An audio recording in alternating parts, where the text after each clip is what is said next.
రాకాలోకంకి స్వాగతం. మన జానపద కథల్లో మాయల ఫకీరు ప్రాణం ఎక్కడుంటుంది? మాయల ఫకీరు ప్రాణము ఎక్కడో 7 సముద్రాల అవతల ఉన్నటువంటి ఒక ద్వీపంలో, ద్వీపం లోపల ఉన్నటువంటి చీమలు దూరని చిట్టడవి, కాకులు దూరని కారడవి, ఇవన్నీ దాటిన తరువాత ఒక గుహ, ఆ గుహలో ఒక చిలుక, ఆ చిలుకలో మాయల ఫకీరు ప్రాణం ఉంటుంది. ఆ చిలుక గొంతును నొక్కేస్తే మాయల ఫకీరు కూడా చచ్చిపోతాడు. ఇది చాలా జానపద చిత్రాల్లో మనం చూసినటువంటి కథ. చైనా అనేటటువంటి మాయల ఫకీరు ప్రాణం ఎక్కడుంది? చైనా అనేటటువంటి మాయల ఫకీరు ప్రాణం అండమాన్ నికోబార్ అనే సప్త సముద్రాలు దాటి వెళ్ళిన తరువాత ఉన్నటువంటి ఆ ద్వీపంలో ఉంది. అండమాన్ నికోబార్ అనేటటువంటి 720 కిలోమీటర్ల పొడవైనటువంటి ఒక సుదీర్ఘమైనటువంటి ద్వీపమాలిక ఏదైతుందో అది రేపటి రోజున నిజంగా చైనాతో మనం పోరాడవలసి వస్తే, చైనాను ఆర్థిక దిగ్బంధనం చేయటం కోసము, సైన్యపరంగా దిగ్బంధనం చేయటం కోసము పనికొచ్చేటటువంటి చిలక వంటి ప్రాంతం అండమాన్ నికోబార్. భారతదేశపు తూర్పు ప్రాంతంలో దాదాపు మన తీర ప్రాంతం నుంచి 1100 నుంచి 1250 కిలోమీటర్ల దూరంలో ఉన్నటువంటి ద్వీప సమూహం. 572 ద్వీపాలివి. నిజానికి అండమాన్ నికోబార్ యొక్క ప్రాధాన్యాన్ని చాలా ప్రాచీన కాలంలోనే చోళరాజులు గుర్తించారు. చోళరాజులు నికోబార్ని నక్కవరం అనేవాళ్ళు. ఈ నక్కవరం ద్వీపాలలో చోళరాజుల పడవలు లంగరు వేసి అక్కడ కొంచెం మరమ్మతులు చేసుకుని ఆ తరువాత ఇండోనేషియా, జావా, సుమత్రా, బోర్నియో, అదేవిధంగా కంబోడియా వంటి ప్రాంతాలకు వెళ్ళి అక్కడ తమ సామ్రాజ్యాన్ని విస్తరింపజేసుకునేవి. ఆ రాకపోకలలో మధ్యలో ఉండేటటువంటి ట్రాన్సిట్ పాయింట్గా నక్కవరంని వాళ్ళు వాడుకున్నారు. అక్కడ ఒక నేవల్ బేస్ని వాళ్ళు నిర్మాణం చేసుకున్నారు. అంటే 11-12వ శతాబ్ద కాలంలోనే మన భారతీయ రాజులు అండమాన్ యొక్క స్ట్రాటజిక్ ఇంపార్టెన్స్, వ్యూహాత్మక ప్రాధాన్యాన్ని గుర్తించారు. ఆ తరువాత బ్రిటిషర్లు దీని ప్రాధాన్యాన్ని గుర్తించారు. గుర్తించిన తరువాత అక్కడ తన యొక్క స్థావరాలను ఏర్పాటు చేసుకున్నారు. ఈ 572 ద్వీపాల్లో కేవలం 37 ద్వీపాల్లో మాత్రమే జనావాసం ఉంటుంది. మిగతా పూర్తిగా ఖాళీ, మనుషులు నివసించినటువంటి ద్వీపాలు. ఈ ద్వీపాలు ఎక్కడి నుంచి ప్రారంభమవుతాయి? బర్మాకి 45 కిలోమీటర్ల దూరం నుంచి ప్రారంభమై ఇండోనేషియాకి 90 కిలోమీటర్ల దూరం వరకు వ్యాపిస్తాయి. అంటే ఇది విశాఖపట్నం నుంచి 1150 కిలోమీటర్లు, చెన్నై నుంచి 1200 కిలోమీటర్లు, కలకత్తా నుంచి 1250 కిలోమీటర్ల దూరంలో ఉన్నాయి. కానీ థాయిలాండ్కి కేవలము 550 కిలోమీటర్ల దూరంలో ఉన్నాయి. ఇండోనేషియాకి కేవలము 90 కిలోమీటర్ల దూరంలో ఉన్నాయి. ఇండోనేషియాలోని కొన్ని ద్వీపాలకు 150 నుంచి 250 కిలోమీటర్ల దూరంలో ఉన్నాయి. మలక్కా స్టేట్స్కి 180 కిలోమీటర్ల దూరంలో ఉంది.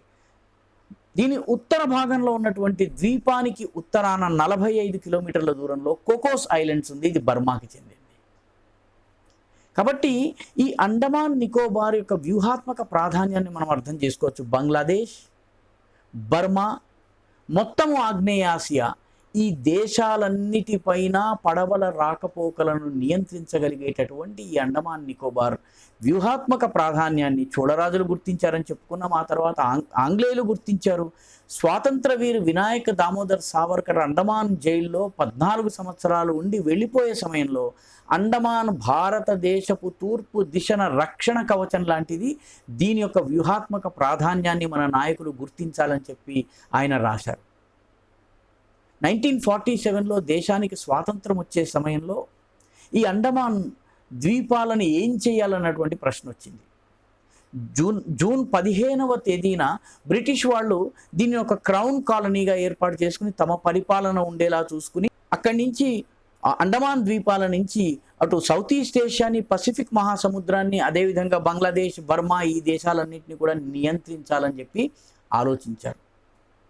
ఆలోచించిన తర్వాత 5th జూలైకి మహమ్మద్ అలీ జిన్నా ఒక లేఖ రాస్తాడు. 5th జూలై 1947 అంటే దేశ స్వాతంత్రానికి సరిగ్గా నెల రోజుల ముందు అండమాన్ నికోబార్ ద్వీపాలను భారతదేశానికి ఇస్తే పాకిస్తాన్కి తీరని అపకారం జరుగుతుంది. ఎందుకంటే బంగ్లాదేశ్లోని ప్రతి నౌక కదలిక భారతదేశానికి తెలుస్తుంది. కాబట్టి అండమాన్ నికోబార్ ద్వీపాలని మీ చేతుల్లోనే ఉంచుకోండి, ఇది భారతదేశానికి ఇవ్వకండి అని రాస్తారు. ఆ తర్వాత జూలై 15-16 నాటికి మన భారత ప్రభుత్వము, అంటే ఏర్పాటు కాబోతున్నటువంటి భారత ప్రభుత్వానికి చెందినటువంటి ప్రధాన నాయకులు సర్దార్ పటేల్, జవహర్లాల్ నెహ్రూ అండమాన్ నికోబార్ని భారతదేశపు అంతర్భాగంగా చేయాలని చెప్పి గట్టిగా వాదిస్తారు. చివరికి ఇది భారతదేశంలో అంతర్భాగం అవుతుంది. ఆ సమయంలో కూడాను కోకోస్ ఐలాండ్ అని చెప్పి బర్మాకి 45 కిలోమీటర్స్ దూరంలో ఉన్నటువంటి 22 నాటికల్ మైల్స్ దూరంలో ఉన్నటువంటి కోకోస్ ఐలాండ్ని ఇంగ్లాండ్ ప్రోద్బలంతో నెహ్రూ గారు బర్మాకి ఇచ్చేశారు. బర్మా ప్రస్తుతం దాన్ని చైనాకు లీజ్కి ఇచ్చింది. చైనా అక్కడ సిగ్నలింగ్ వ్యవస్థను ఏర్పాటు చేసిందని, ఎయిర్ స్ట్రిప్ని ఏర్పాటు చేసిందని, రకరకాల వనరులు వసతులు కల్పిస్తోందని, ఇన్ఫ్రాస్ట్రక్చర్ బిల్డ్ చేస్తోందని 2009 నుంచి కూడాను కథనాలు వెలువడుతున్నాయి. చైనా సిగ్నలింగ్ సిస్టమ్ లేకపోయినప్పటికీ కోకోస్ ఐలాండ్లో ఇన్ఫ్రాస్ట్రక్చర్ డెవలప్మెంట్లో ఈరోజు చైనాది కీలక పాత్ర.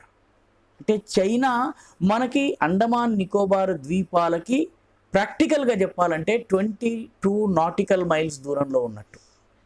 ఎందుకంటే కోకోస్ ఐలాండ్ ప్రస్తుతం చైనా నియంత్రణలో, దాదాపు నియంత్రణలో ఉన్నట్టుగా ఉంది. ఈ అండమాన్లోని 6th degree channel, 10th degree channel, అంటే 80 కిలోమీటర్ల వెడల్పు ఉన్నటువంటి 10th డిగ్రీ ఛానల్ నుంచి ప్రతి ఏటా 60,000 నౌకలు వెళ్తాయి. వీటిలో ఎక్కువ భాగం చైనాకు చెందినటువంటి నౌకలు.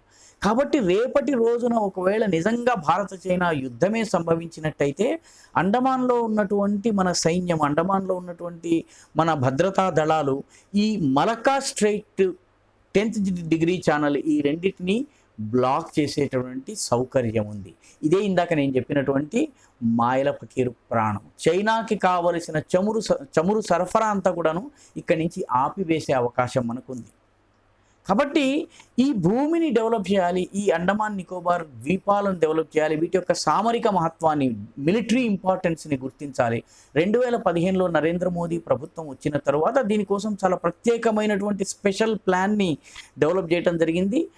నికోబార్లో 2 ఎయిర్ స్ట్రిప్స్, పోర్ట్ బ్లేర్లో ఒక ఎయిర్ స్ట్రిప్, అదేవిధంగా మిగతా ద్వీపాల్లో కూడా ఒక ఎయిర్ స్ట్రిప్ నిర్మాణం చేయడం జరిగింది. కోకోస్ ఐలాండ్కి అత్యంత సమీపంలో ఉన్నటువంటి ఒక ద్వీపంలో రాడార్ ఫెసిలిటీని ఏర్పాటు చేయాలన్నటువంటి నిర్ణయం జరిగింది.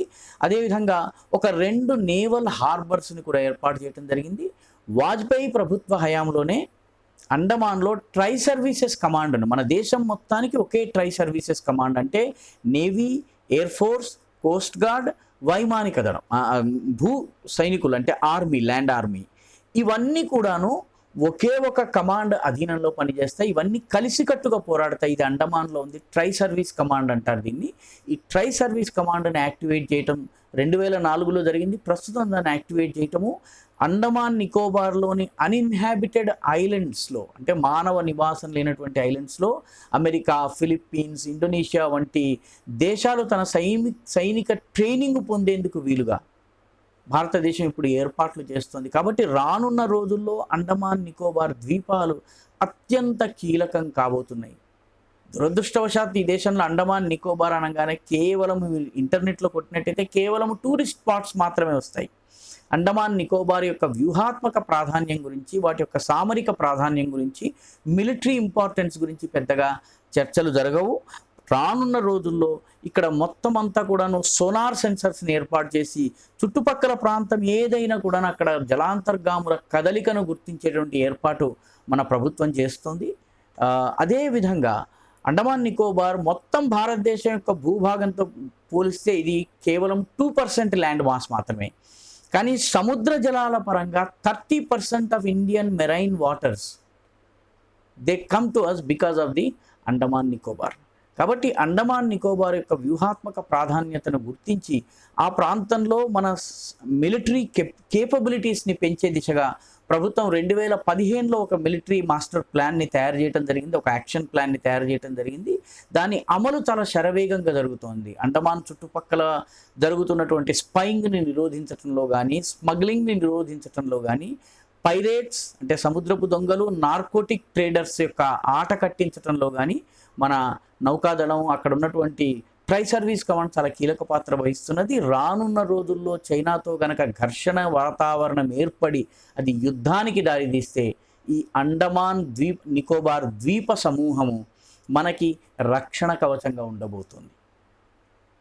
ఈ వీడియో మీకు నచ్చినట్టయితే లైక్ చేయండి, షేర్ చేయండి, సబ్స్క్రైబ్ చేయండి. మీ అభిప్రాయాలను కమెంట్ల రూపంలో పోస్ట్ చేయండి.